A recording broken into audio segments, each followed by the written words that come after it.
para a edificação da igreja. Vamos ler a leitura aqui da palavra do Senhor, que está lá em João, capítulo 6, versículo 53 ao 58, que diz assim: Respondeu-lhe Jesus: em verdade vos digo, se não comerdes a carne do Filho do Homem e não beberdes o seu sangue, não tendes vida em vós mesmos. Quem comer a minha carne e beber o meu sangue tem a vida eterna, e eu o ressuscitarei no último dia. Pois a minha carne é verdadeira comida, e o meu sangue é verdadeira bebida. Quem comer a minha carne e beber o meu sangue permanece em mim, e eu nele. Assim como o Pai que vive me enviou, e igualmente eu vivo pelo Pai. Também quem de mim se alimenta, por mim viverá. Aleluia. Este é o pão que desceu do céu, em nada semelhante àquele que os vossos pais comeram, e contudo morreram. Quem comer este pão viverá eternamente. Aleluia. Aleluia. Por gentileza, pastor Flávio, vamos nos alimentar neste pão através da palavra do bom mestre Jesus. Vamos orar pela vida do pastor Flávio. Senhor, aqui está o teu servo, teu ungido. Fale conosco através dele. Traga à memória, Senhor, tudo aquilo que foi planejado, foi esboçado, foi estudado, Deus. Tudo aquilo que o Senhor colocou, Pai eterno, na mente, no coração, e que agora o Senhor vai falar através da boca do teu Filho, como ele é uma ferramenta em tuas mãos, para com a tua igreja, e a tua igreja está atenta. Vamos ouvir, Senhor, vamos degustar do pão da vida, vamos beber da água da vida. Nesta manhã, fale conosco, Senhor, com a tua igreja, fortalece-nos na fé. Eis-nos aqui, fale conosco através do teu Filho. Em o nome de Jesus oramos.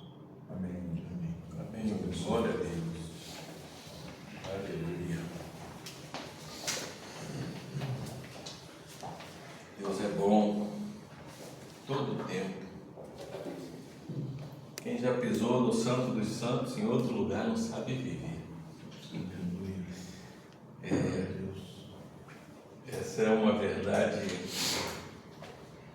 como a gente brinca, é uma verdade verdadeira, né? Porque quem descansa no Senhor tem tudo.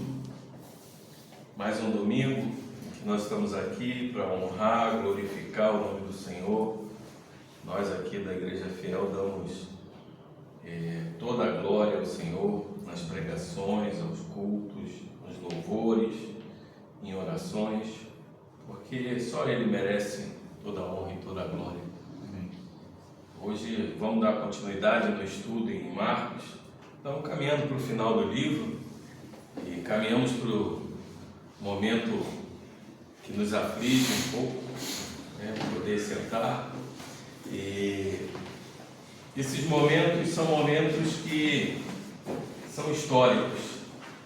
E além de serem históricos, são momentos espirituais, né? Que mexem muito com a gente. Lendo essas passagens, parece que a gente é transportado, né, para aqueles momentos, e o Espírito de Deus faz algo. Por isso que João Calvino dizia, é um meio de graça, né? A pregação, a leitura da palavra, tudo isso realmente é tão espiritual que a gente não consegue não se mover quando a gente está diante de um texto como esse. Lembrando, na última pregação de Marcos, a gente falou sobre a mulher que derrama o perfume de nardo e unge Jesus ali para a sua morte, né? Então nós vemos que aquela mulher entregou tudo que ela tinha para Jesus. E é interessante que Marcos coloca esse texto logo em seguida, né? Nós hoje vamos ler do capítulo 14, dos versos 10 a 31, e o início dessa perícope é o oposto do que aquela mulher fez. Aquela mulher entregou todo o coração, entregou tudo que tinha. Falou: Senhor, tudo que eu tenho eu te entrego, o que eu tenho de mais precioso. Entregou aquele perfume que valia o salário de um ano, derramou todo sobre ele. E logo aqui nós vemos um que traz Jesus.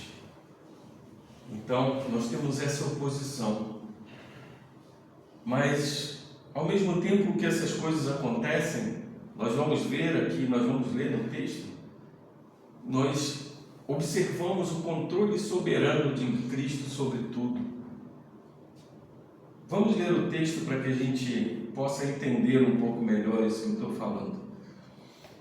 Marcos 14, dos versos 10 a 31, diz assim: E Judas Iscariotes, um dos 12, foi ter com os principais sacerdotes para lhes entregar Jesus. Eles, ouvindo-o, alegraram-se e lhe prometeram dinheiro. Nesse meio tempo, buscava ele uma boa ocasião para o entregar. E no primeiro dia da festa dos pães asmos, quando se fazia o sacrifício do cordeiro pascal, disseram-lhe seus discípulos: Onde queres que vamos fazer os preparativos para comeres a Páscoa? Então enviou 2 dos seus discípulos, dizendo: Ide à cidade, e vos sairá ao encontro um homem trazendo um cântaro de água. Segui-o e dizei ao dono da casa, onde ele entrar, que o mestre pergunta: Onde é o meu aposento no qual hei de comer a Páscoa com os meus discípulos? E ele vos mostrará um espaçoso cenáculo mobiliado e pronto, ali fazei os preparativos. Saíram, pois, os discípulos, foram à cidade, achando tudo como Jesus lhes tinha dito, prepararam a Páscoa. Ao cair da tarde, foi com os 12. Quando estavam à mesa e comiam, disse Jesus: Em verdade vos digo que um dentre vós, o que come comigo, me trairá. E eles começaram a entristecer-se e a dizer-lhe um após o outro: Porventura sou eu? Respondeu-lhes: É um dos 12, o que mete comigo a mão no prato. Pois o Filho do Homem vai, como está escrito a seu respeito. Mas ai daquele por intermédio de quem o Filho do Homem está sendo traído. Melhor lhe fora não haver nascido. E enquanto comiam, tomou Jesus um pão e, abençoando-o, partiu e lhes deu, dizendo: Tomai, isto é o meu corpo. A seguir, tomou Jesus um cálice, tendo dado graças, deu aos seus discípulos, e todos beberam dele. Então lhes disse: Isto é o meu sangue, o sangue da aliança, derramado em favor de muitos. Em verdade vos digo que jamais beberei do fruto da videira até aquele dia em que o hei de beber, novo no reino de Deus. Tendo cantado um hino, saíram para o Monte das Oliveiras. Então lhes disse Jesus: Todos vós vos escandalizareis, porque está escrito: Ferirei o pastor e as ovelhas ficarão dispersas. Mas depois da minha ressurreição irei adiante de vós para a Galiléia. Disse-lhe Pedro: Ainda que todos se escandalizem, eu jamais. Respondeu-lhe Jesus: Em verdade te digo que hoje, nesta noite, antes que 2 vezes cante o galo, tu me negarás 3 vezes. Mas ele insistia com mais veemência: Ainda que me seja necessário morrer contigo, de nenhum modo te negarei. Assim disseram todos. Glória a Deus. Irmãos, esse texto, como eu falei, ele está como se fosse num sanduíche, porque Judas decide trair Jesus. A mulher vem e unge Jesus para o seu sepultamento. Jesus faz os preparativos para a sua morte. E Jesus profetiza a traição iminente dele. O interessante é que, como eu falei, a mulher entrega tudo que ela tinha de bom. E Judas entrega tudo aquilo que ele tinha de ruim. Aquela mulher, ela derrama sobre Jesus um perfume de 300 denários. Judas se vende por 30 moedas de prata.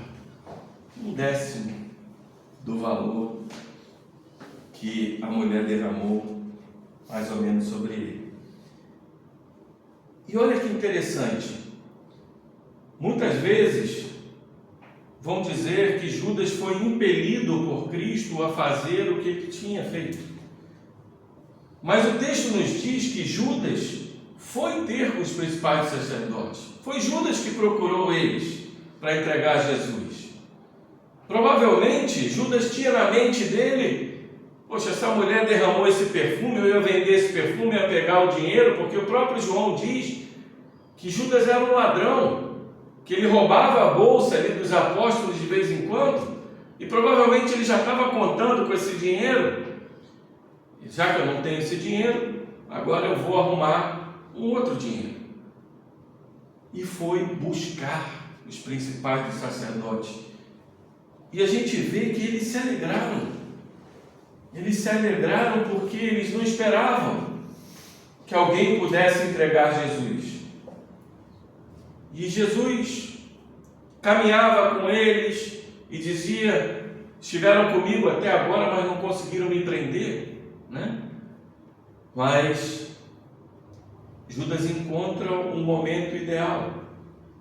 Mas mal ele sabia que esse momento ideal era um momento predeterminado por Deus.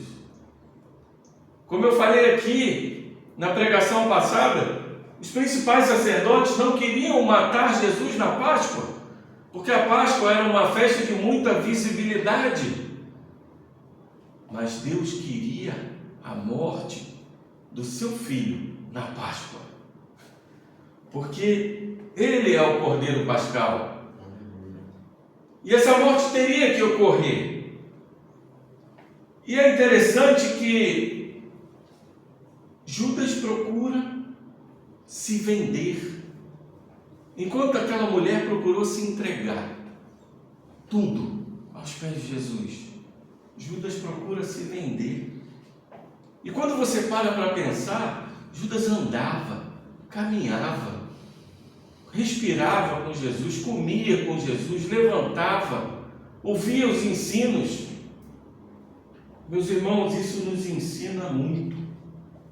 Nos ensina muito porque alguns grandes teólogos vão dizer que os grandes desvios da igreja, elas começam nos cargos mais altos.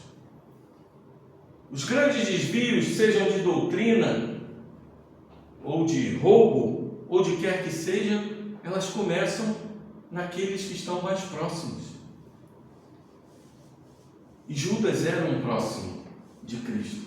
Ele vinha caminhando, ele foi escolhido. Ele sabia que Jesus tinha dado todos aqueles ensinamentos, mas mesmo assim o seu coração se encheu de avareza para buscar algo, para derrubar o mestre. Talvez alguns vão dizer que Judas poderia ser até um zelote que não estava satisfeito com a passividade de Jesus, ou que Judas fosse um espião já do Sinédrio naquele momento. A Bíblia não nos permite ver isso, mas nós sabemos que Judas tinha a maldade no seu coração. E a gente vai entendendo o texto e vai vendo que a escolha de Judas, por mais que ela estivesse predeterminada por Deus, é uma escolha moral. Não adianta, porque mesmo que a providência abrangente e dominante de Deus possa estar sobre os homens, o que acontece verdadeiramente é que o homem faz escolhas morais. O homem faz a escolha, mas Deus usa esse mal para os seus propósitos salvíficos. Então, se Judas escolheu, não foi porque Deus o impeliu. Aquilo já estava escrito no propósito do coração de Deus. Tanto que Jesus diz que melhor lhe fora não haver nascido aquele que trairia ele. Mas essa providência, ela está paralelamente com a responsabilidade humana. Ela está paralelamente com a escolha moral que nós fazemos. Porque o ser humano não perde a sua liberdade de fazer escolhas morais. e Judas escolheu errar. Judas escolheu errar o alvo, pecar. E nós vamos vendo que o texto vai dizendo que no primeiro dia da festa dos pães asmos, nós tínhamos ali no dia 14 de Nissan, que era a preparação dos cordeiros. Aqueles cordeiros eram mortos muitas vezes, dependendo do tamanho da Páscoa, um pouco antes da Páscoa, porque os cordeiros tinham que ser mortos ali no templo, pelos sacerdotes. Flávio Joséfo vai dizer que em 66 depois de Cristo, quando o templo ficou pronto, 255.600 cordeiros foram mortos. Se você parar para pensar que cada cordeiro, vamos botar aqui sendo bonzinho, para um homem e para uma mulher, porque os judeus matavam em família, às vezes uma ou duas famílias, um cordeiro para uma ou duas famílias, poderia chegar a 10 pessoas. Então esse número de pessoas em Jerusalém poderia ir de 500.000 até 2 milhões. 2 milhões seria um número exagerado, porque agora se imagina a multidão que estava ali. Isso tem um propósito, porque Deus queria, porque a Páscoa, no significado judeu, era a maior festa deles, era onde eles se lembravam que Deus livrou eles da escravidão, que Deus livrou eles daquele jugo dos egípcios, e Deus criou um relacionamento com o seu povo. Aquilo para eles tinha uma importância. Então, para Deus, esse era o momento ideal, era um momento de importância. Aquela festa precisava ficar marcada. E Jesus olha para aqueles discípulos e manda 2 dos seus discípulos. Mas antes dele mandar, os discípulos perguntam a ele: Mestre, onde quer que te façamos os preparativos? E você vê que eles usam um singular aqui, dizendo: é para ti. Onde quer que a gente faça a Páscoa para o Senhor? Porque o anfitrião, ele presidia a festa da Páscoa. Onde quer que ele estivesse reunido, e essa reunião, segundo Deuteronômio 16, ela precisava se dar entre os muros de Jerusalém, não poderia ser fora dos muros de Jerusalém. Então, Jerusalém ficava apinhado de pessoas, e aquelas casas, mesmo as maiores, eles faziam quartos extras para pegar pessoas e colocar, porque toda a Páscoa precisava ser celebrada dentro dos muros de Jerusalém. E eles perguntam: mas onde quer que te façamos os preparativos? É como se estivesse dizendo: nós sabemos que não só o Senhor preside a festa, mas o Senhor é a festa. E Jesus manda 2 de seus discípulos. Marcos não vai nos dizer quem era. Lucas vai nos dizer que seria Pedro e João. E ele chega e diz: ide à cidade, vos sairá ao encontro de um homem trazendo um cântaro de água. Isso é uma coisa diferente, porque os homens carregavam os odres de vinhos, mas os cântaros de água eram carregados pelos escravos e pelas mulheres. Talvez essa casa em que Jesus irá celebrar a Páscoa fosse uma casa de um homem muito rico, ou de uma mulher muito rica, em que teriam servos que iriam buscar água. Ter água corrente era um luxo que poucas famílias tinham, e muitas tinham que mandar os seus servos e servas buscar água nos poços onde se enchiam com águas da chuva. E ele manda 2 dos seus discípulos e diz: olha, vocês vão encontrar um homem carregando um cântaro de água. Algo não muito peculiar para aquela época. E quando encontrar, diz assim: o mestre pergunta: onde é o meu aposento que hei de comer a Páscoa com os meus discípulos? Isso nos mostra o quê? Tem um paralelo aí quando Jesus pede na entrada triunfal aquele jumentinho, que Jesus sabia: olha, tem um jumento amarrado lá, você vai lá e pega, e se o homem falar alguma coisa, diz que o mestre precisa. Uma visão sobrenatural. Mas aqui está mais claro que Jesus já programou isso. Jesus provavelmente nas suas saídas conversou com aquela família: olha, nós vamos preparar a Páscoa aqui, porque Jesus não podia arriscar ser preso. E ele torna algo não muito peculiar aos olhos daqueles homens. Diz: olha, vocês verão um homem carregando um cântaro de água. Eu sei que não é comum, mas vocês verão. Vai lá, fala com ele e pergunta. E ele mostra um cenáculo mobiliado. A palavra mobiliado aqui não é só com móveis, quer dizer o estender de tapetes. Aquilo já estava pronto para a Páscoa. Na Páscoa, geralmente, os homens, as mulheres, principalmente toda a família, sentavam como se fosse em forma de U, nos assentos que se chamavam assentos romanos, que eram triclínea, que às vezes cabiam 3 pessoas. E os homens ali se apoiavam, muitas vezes com o cotovelo esquerdo, e se serviam com a mão direita. E aquilo já estava preparado. Jesus já prepara aquilo de antemão, porque ele precisava celebrar a Páscoa. Ele precisava, porque Jesus já tinha sido ungido para o seu sepultamento para aquela mulher. Jesus já tinha predito 3 vezes a sua morte. Numa delas, no capítulo 9, verso 32, ele dizia: é necessário que o Filho do Homem sofra. E essa Páscoa que Jesus preside, ele é o principal cordeiro, ele é a festa, ele é o Senhor dessa festa. A festa dos pães sem fermentos era praticamente uma festa só com a Páscoa, com a celebração.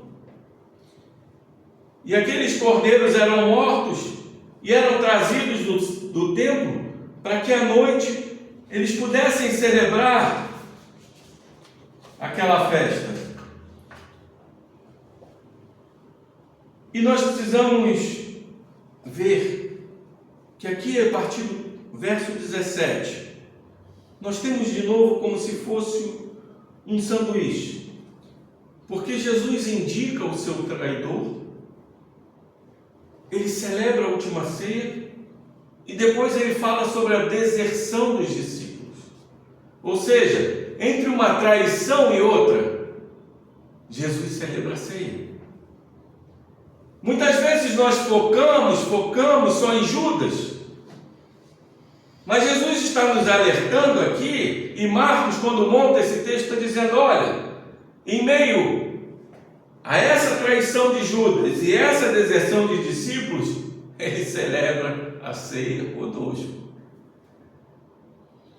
Isso é algo muito forte, porque isso me lembra o apóstolo Paulo falando em Romanos 5,8: mas Deus demonstrou o seu amor por nós, Cristo morreu em nosso favor, quando ainda éramos pecadores. Meus irmãos, aqui no verso 17, Jesus, quando já estava preparado o lugar, ele vai com os 12. Eles estavam à mesa, eles comiam. Falando um pouco sobre a festa da Páscoa, para que você entenda, ela tinha cerca de 4 etapas ali. Isso é importante para você prender bem, se prender bem no texto e entender. Dentro dessas 4 etapas que ocorriam, eram levantados 4 cálices, como se fosse para brindar realmente as etapas. E essas etapas, na verdade, elas falavam um pouco mais de que Deus livraria do jugo dos egípcios, Deus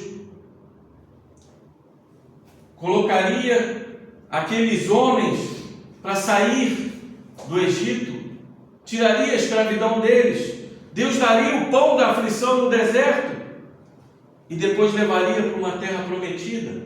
Essas são as 4 etapas.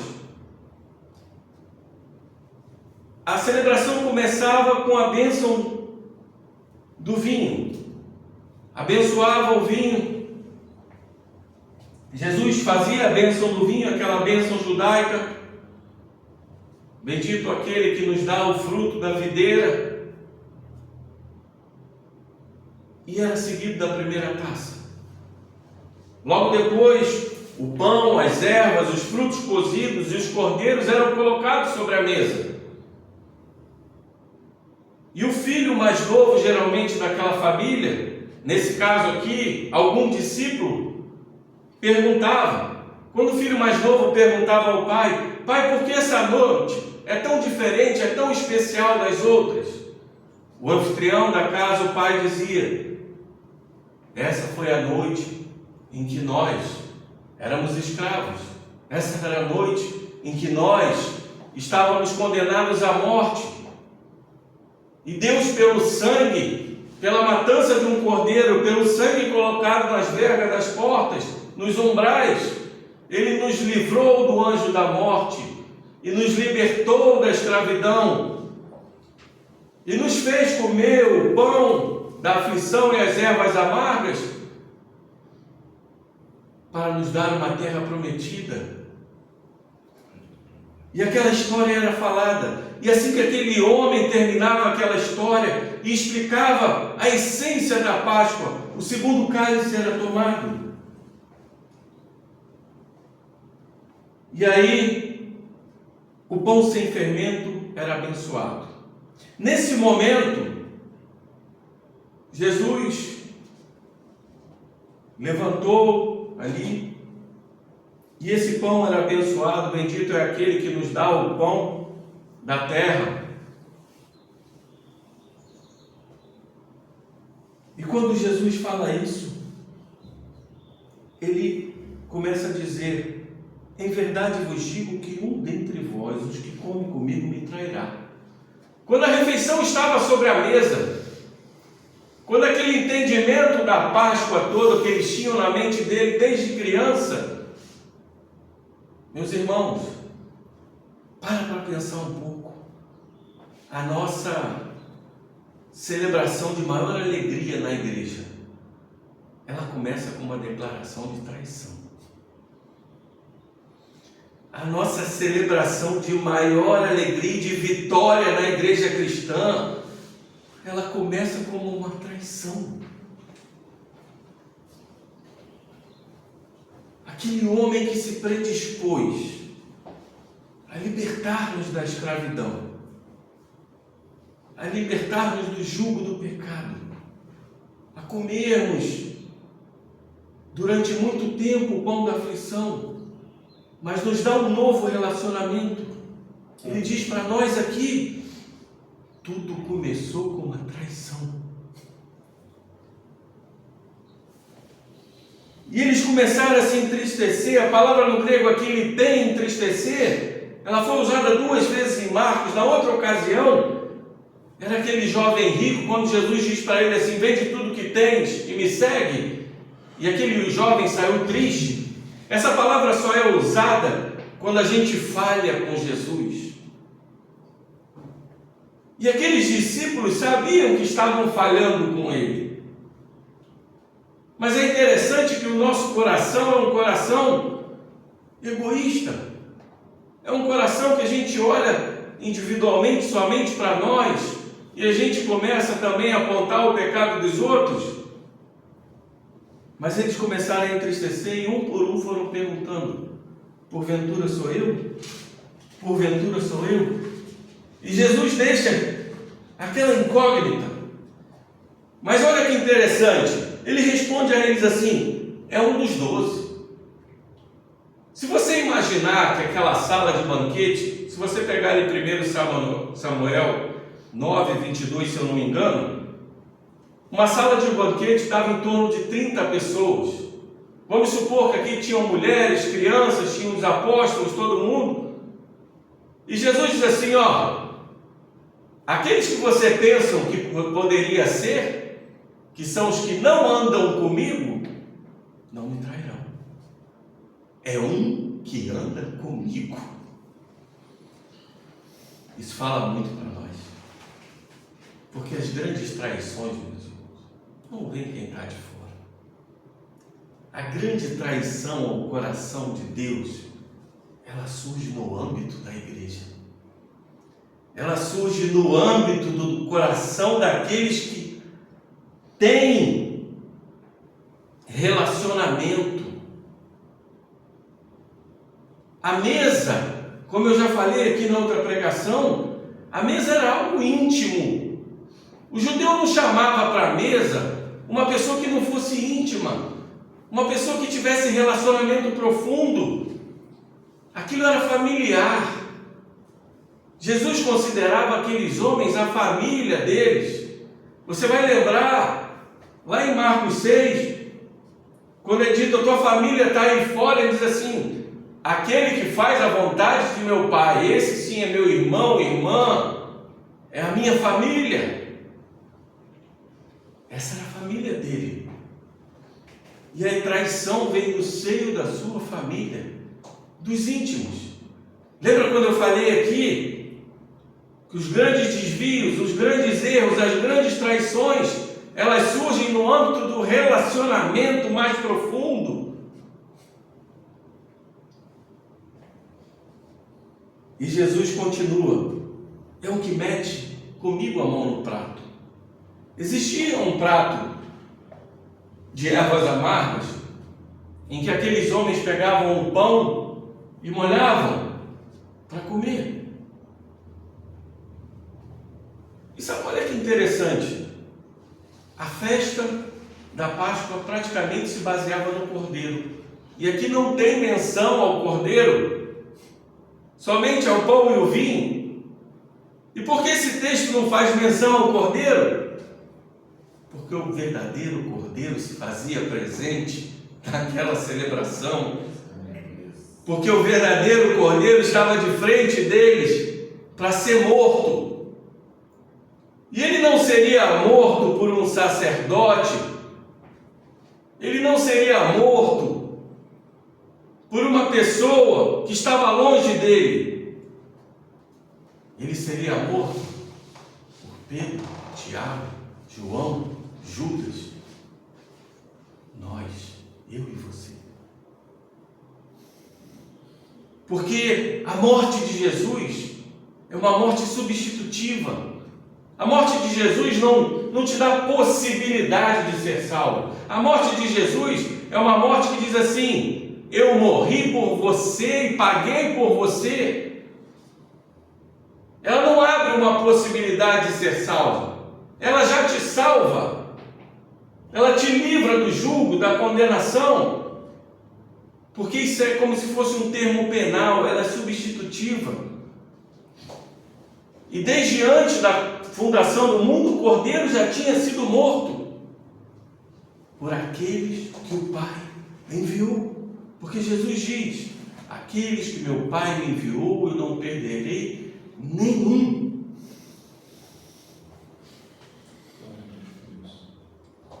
E no verso 21, Jesus diz assim, o Filho do Homem vai, como está escrito a seu respeito. Essa palavra está escrito, ela nos diz a pré-ordenação divina, a predeterminação da morte, que já estava escrito. Isaías 700 anos antes já tinha falado do Cordeiro imolado, santo, que seria moído pelas nossas transgressões, ferido, traspassado. E ele vai ser traído. Está escrito. Mas ao mesmo tempo Jesus coloca a responsabilidade humana. Mas ai daquele por intermédio de quem o Filho do Homem está sendo traído. Melhor lhe fora não haver nascido. Como eu falei aqui no início, as escolhas morais. Nós temos escolhas morais. A responsabilidade humana e a determinação de Deus, elas andam em conjunto. Só que Deus é um Deus que, como a gente vai ver em Gênesis 50, Ele transforma o mal em bem. E Ele usa o mal para os seus propósitos salvíficos também. E apesar daquilo estar pré-ordenado, Judas fez a sua escolha. Judas agiu como o coração dele queria agir, por cobiça. E Jesus, enquanto comiam, após falar que a traição ocorreria, ele levanta o pão, abençoa com a bênção judaica, em que Jesus diz assim: Baruch atah Adonai Eloheinu melech haolam hamotzi lechem min haaretz. Bendito és tu, Adonai, nosso Deus, Rei do Universo, que faz sair pão da terra. Tomai, isto é o meu corpo. Quando ele usa a palavra tomai, ele está dizendo assim para nós: você só recebe o benefício do alimento quando você toma ele para si. Por que adianta ter um chefe, preparar, fazer tudo, aquela comida maravilhosa, e você não experimentar? E ele diz: isto é o meu corpo. Muitas vezes esse texto é entendido errado. A Igreja Católica diz que quando Jesus fala isso, ele está transformando o pão no corpo e o vinho no sangue, como se fosse a transubstanciação.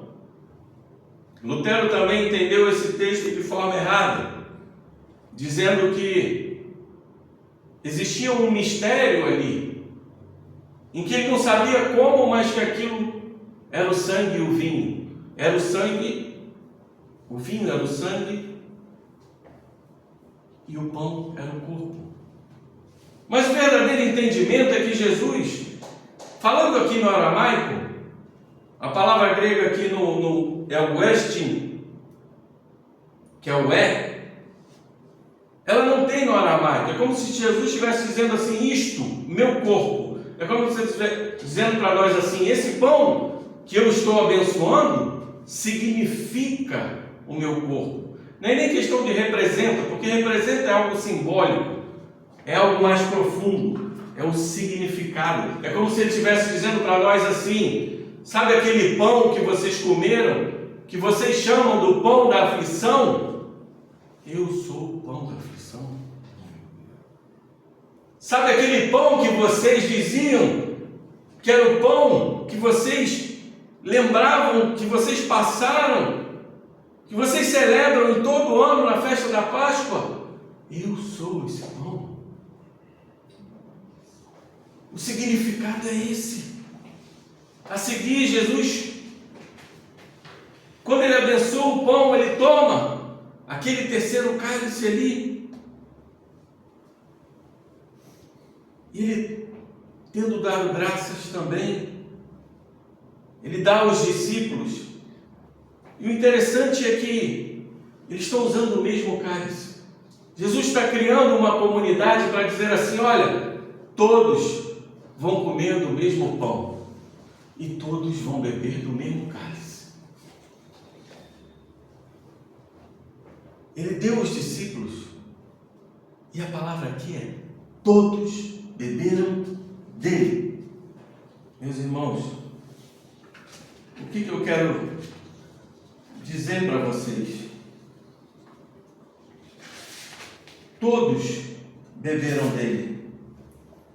Todos eles juraram aliança a Jesus. Todos eles abandonaram ele. Todos eles fugiram. Aqueles que comeram o pão e tomaram o cálice. E Jesus disse: eu significo esse pão que vocês celebram. Eu significo esse sangue da aliança lá de Êxodo 24, que Moisés aspergiu sobre o altar pelos pecados do povo. Eu sou esse altar. O sangue está aspergido sobre mim. O sangue está derramado em mim. Entendam, o Cordeiro está diante de vocês. O Cordeiro sacrificado está diante de vocês. E aquele sangue da aliança de Moisés é o sangue da nova aliança derramado em favor de muitos pecadores. Mas, meus irmãos, para pensar. Essa mesa é uma mesa de culpados. Essa mesa é uma mesa de transgressores. Essa é uma mesa de pecadores. Não de pecados intencionais, mas dos principais pecados que nós cometemos, que são pecados de fraqueza, de resolução, em que a gente não consegue prosseguir.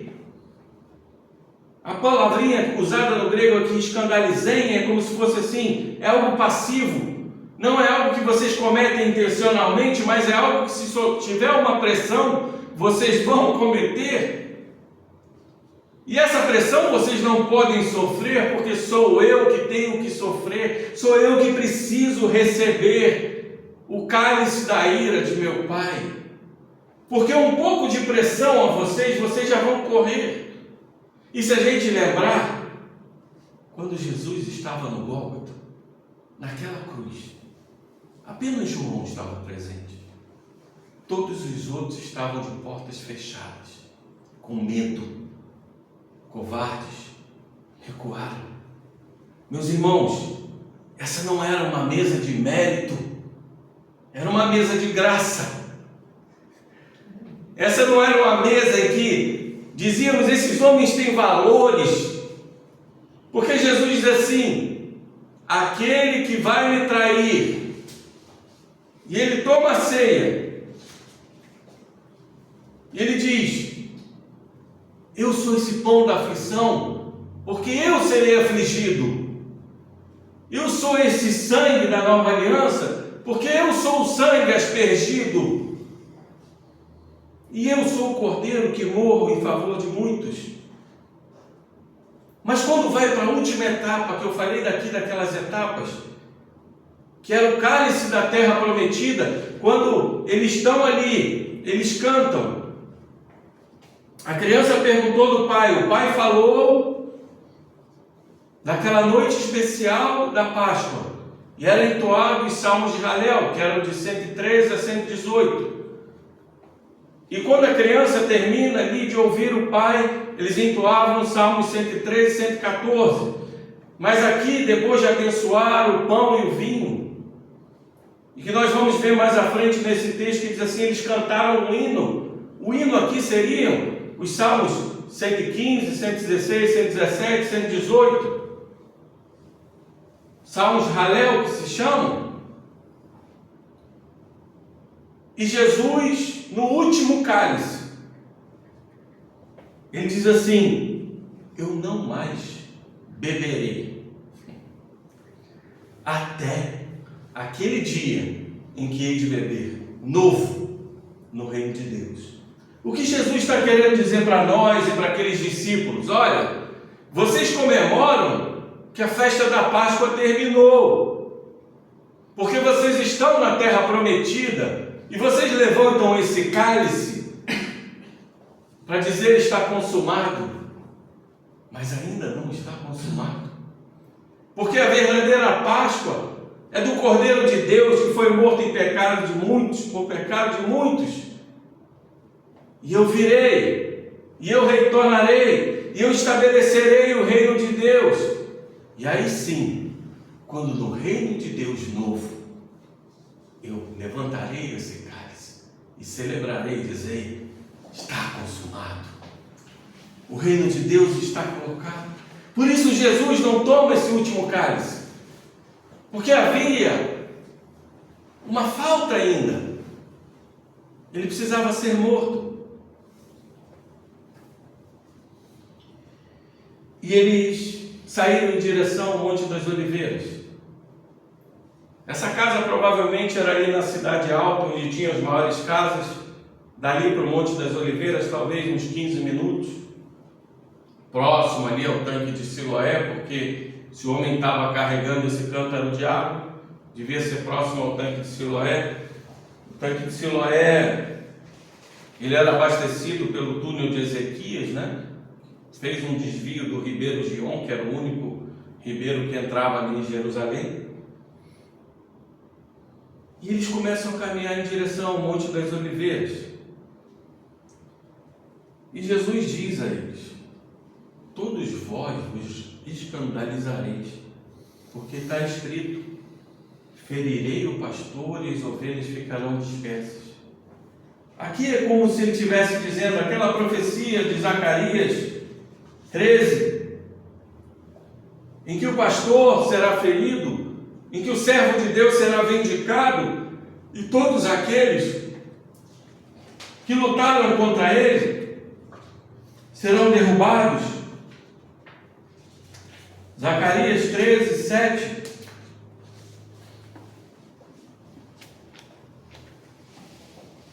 Mas depois da minha ressurreição irei adiante de vós para a Galileia.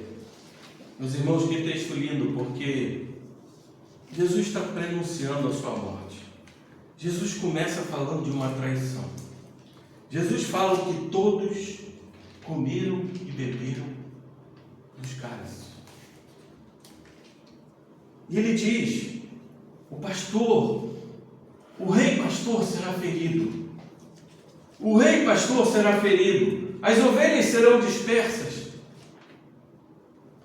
Mas eu irei adiante de vós para Galileia. Eu ressuscitarei. Ainda assim nós vemos a misericórdia de Deus. Diz assim: mesmo que vocês me abandonem, eu não vos abandonarei. Mesmo que vocês sejam quem vocês são. Jesus sabia que aqueles homens eram fracos. Eram homens, mulheres que não poderiam sofrer o que ele sofreria. Eram homens pecadores, mulheres pecadores.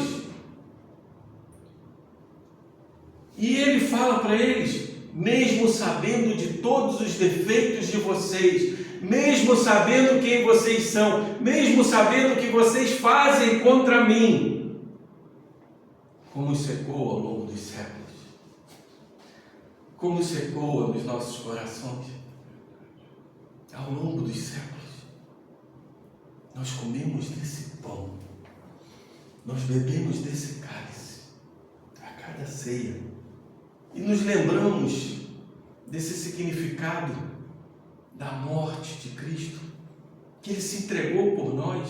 Isso ecoa nos nossos corações, porque Jesus está dizendo não só para esses apóstolos, mas para mim e para você: fracos, pecadores, defeituosos, mas mesmo assim eu vos amo. Mesmo assim eu não os abandono. Em verdade te digo que hoje, nesta noite, porque Pedro disse para ele: ainda que todos se escandalizem, eu jamais. Como é enganoso o coração humano. Como é enganoso, porque muitas vezes, no momento de tranquilidade, de paz, nós dizemos para Deus, né? Eu não vou recuar, eu não vou distrair, eu não vou fazer isso, eu não vou fazer aquilo. E o que acontece com nós?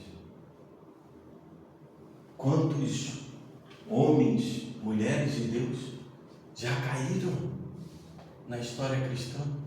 São perdoados por Deus, estão salvos por Deus, mas caem, porque Cristo nos mostra, assim como mostrou para Pedro: vocês são fracos, mas vocês têm um Deus forte. Vocês são egoístas, mas tem um Deus que ama vocês acima de tudo. Isso ecoa ao longo dos séculos, não só nos nossos corações hoje aqui, mas de todos os cristãos. E ele diz para Pedro, em verdade, Virgílio, que esta noite, antes que 2 vezes cante o galo, tu me negarás 3 vezes. Existe uma discussão, o galo cantou 2 vezes, 3 vezes. O que Jesus está querendo dizer aqui, que o galo era o que anunciava o amanhecer. O Jesus está dizendo para ele: antes que amanheça, você vai me negar 3 vezes. Ele mostra a fraqueza de Pedro de uma forma para que não reste dúvida. Ele diz assim: você não vai me negar só uma, não. Você vai me negar 3. Eu vou mostrar que você é fraco. E Lucas vai dizer que Satanás queria peneirar ele como trigo. Nesse momento, mas Jesus não deixou, por amor a ele. Mas ele precisava mostrar para ele precisa mostrar para nós que as nossas promessas são vãs se não estivermos fincados na rocha, se não estivermos fincados em Cristo. E nós precisamos conhecer os nossos limites. Mas ele ainda insistia com mais veemência: ainda que seja necessário morrer contigo, de nenhum modo te negarei. Pedro ainda vai mais longe. Ainda diz assim: olha, eles vão te trair, mas eu não. Ele ainda aponta para os próprios irmãos, para a própria família dele, e diz assim: eles podem até te trair, mas eu não. E o interessante é que quando Pedro fala que até morreria com ele, todos disseram a mesma coisa: nós morreríamos com o Senhor. E onde estavam esses homens? Onde estavam esses homens? Meus irmãos, terminando, naquela noite inicial, lá atrás, no êxodo do Egito,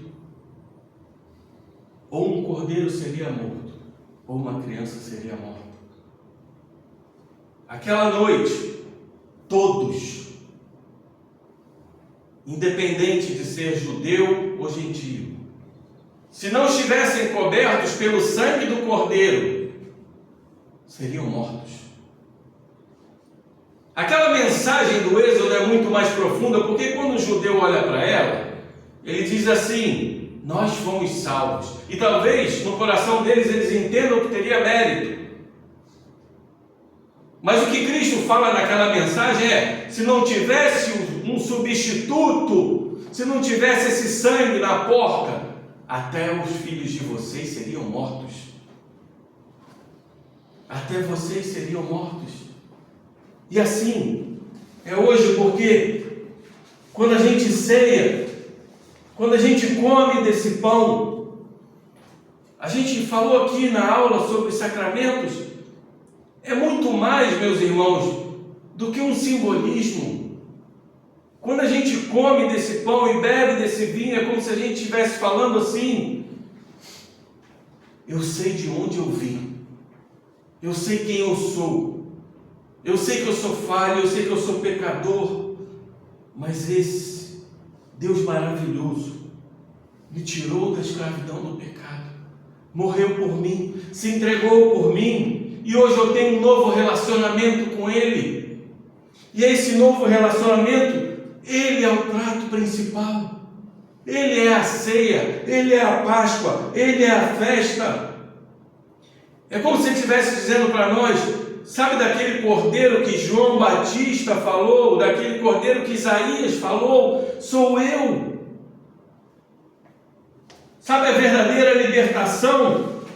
Não foi aquela libertação do povo de Israel, é a libertação de vocês, judeus, gentios, gregos, que recebem a salvação por graça e não por mérito. Jesus diz para nós que aquele que nele crer, que aquele que, como a gente leu no texto de João 6, 53 e 58, aquele que comer desse pão e beber desse vinho terá vida eterna. Por isso, meus irmãos, que nós precisamos consumir a ceia, nós precisamos tomar a ceia. A ceia, ela não traz graça, ela reforça a graça. A ceia não traz fé, ela reforça a nossa fé. A ceia não traz vida, ela sustenta a vida. Por isso a importância da ceia do Senhor, por isso ela foi instituída pelo Senhor Jesus. Porque quando nós comemos desse pão e tomamos desse cálice, nós somos nutridos pelo significado de quem nós somos e de quem Ele é. Nós somos nutridos de saber que nós tínhamos um destino, estávamos condenados, e Ele disse para nós: não, vocês não estão condenados, mesmo que sejam falhos, mesmo que vocês errem, mesmo que me traiam, mesmo que vocês desertem, eu não desistirei de vocês jamais. Mesmo que me traiam por dinheiro, ou por covardia, ou por deserção, eu não vos abandonarei.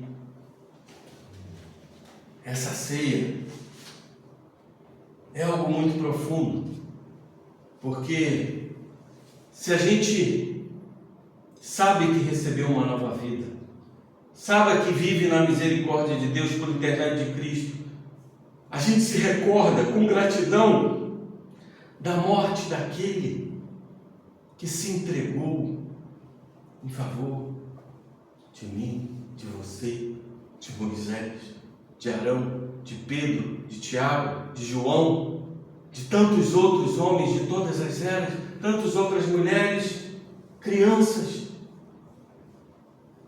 É o nosso Senhor, o Cordeiro Santo que foi para a cruz do Calvário. E a mensagem principal desse texto é, meus irmãos e irmãs, diante da nossa infidelidade e deserção, nós temos um Deus fiel que nos traz comunhão.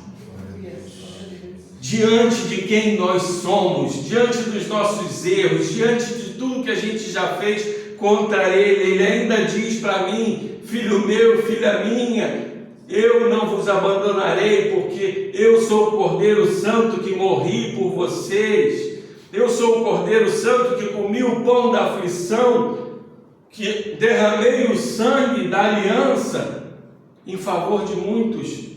Eu sou o verdadeiro Cordeiro de Deus. E apesar de todos os homens agir contra Ele, não conseguiram agir sobre Ele, porque Ele executou os planos de Deus, e de forma consumada.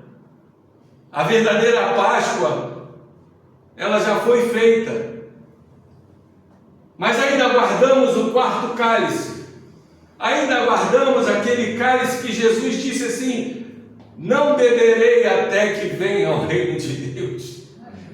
O reino de Deus que está feito desde antes da fundação do mundo, para você, meu irmão, minha irmã, para você que ainda não está em Cristo, mas que vai receber Cristo, para você que ainda não se arrependeu dos seus pecados, mas vai se arrepender, para você que ainda não está debaixo da graça, mas vai estar.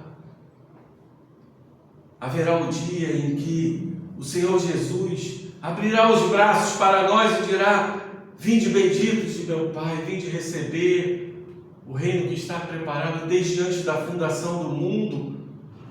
E nós receberemos esse abraço de amor, esse abraço que nós não merecemos, porque quando ceiamos assim como os discípulos, a nossa mesa não é uma mesa de mérito, é uma mesa de graça. Que entre a traição de Judas e a deserção dos discípulos, existe um Deus que é misericordioso e gracioso. Que entre a nossa traição, a minha traição, a sua deserção, a sua desistência, existe um Deus que é gracioso. E Ele fará cumprir todos os desígnios de Deus. Porque a destra da justiça, ela é fiel ao seu próprio nome. Jesus não pode negar a si mesmo. É por isso que nós sabemos que tudo há de ser feito, que tudo há de ter um fim. A nossa esperança está nesse rei, pastor, cordeiro, que morreu por nós, que ressuscitou, está assentado à direita do Pai, um dia virá em glória para nos buscar e dizer: vamos, vem receber o reino que está preparado para ti. E agora eu servirei a mesa. E agora vocês entenderão que eu sou o Cordeiro Pascal. E agora vocês entenderão que eu estou aqui, porque eu sou Deus. E vocês estão aqui, porque vocês são filhos de Deus, pela minha graça. Deus seja louvado. Deus seja louvado, porque a gente tem um Deus de misericórdia e graça. Louvado seja Deus. Amém. Senhor, te louvamos. Te louvamos por essa mensagem tão linda que está na sua Bíblia. Perdoa-nos, Senhor, porque muitas vezes o nosso ato de falar e até de interpretar não capta a essência da profundidade do que é o Senhor. Não capta a essência da profundidade de quem nós somos. Ensina-nos dia após dia, Senhor, a reconhecer as nossas fraquezas, as nossas irresoluções, quem nós somos. Mas lembra-nos quem Tu és. Lembra-nos da Tua bondade, da Tua fidelidade, da Tua graça, da Tua santidade, do Teu amor. Porque é nele em que nos fundamentamos. É nele em que sua igreja está fundamentada. É nesse amor que jamais perecerá. É nesse Deus que é fiel ao seu próprio nome e não pode negar a sua essência, que é amor. Damos graças a Ti, Senhor, por mais esse dia, por mais esse domingo, por mais essa palavra, e que essa palavra ecoe durante toda a semana nos nossos corações, durante todas as nossas vidas, e a cada ceia, Senhor, que a gente tomar, a gente lembre que o Senhor é o pão da aflição, que apesar dos nossos problemas e aflições, isso não é nada pelo que o Senhor sofreu. Que apesar das nossas doenças, mazelas, o sangue que é vertido é o Seu. Que a gente se lembre sempre disso, que o Senhor nos tirou do jugo do pecado, nos libertou da escravidão, nos faz comer o pão e nos dá um relacionamento para caminhar em direção à terra prometida. E esse relacionamento, mesmo que a gente traia, mesmo que a gente deserte, o amor do Senhor continua sobre nós, porque o Senhor morreu por nós. Fortalece-nos, Senhor. Ajuda-nos, Senhor. Trabalha nas nossas fraquezas, trabalha nos nossos corações e mentes e ajuda-nos a dar um passo por vez para a Tua glória, para os Seus desígnios e para que um dia a gente possa apenas dizer: Santo, Santo, Santo é o Senhor. Os céus e a terra estão cheios da Tua glória. Aleluia. Amém. Amém.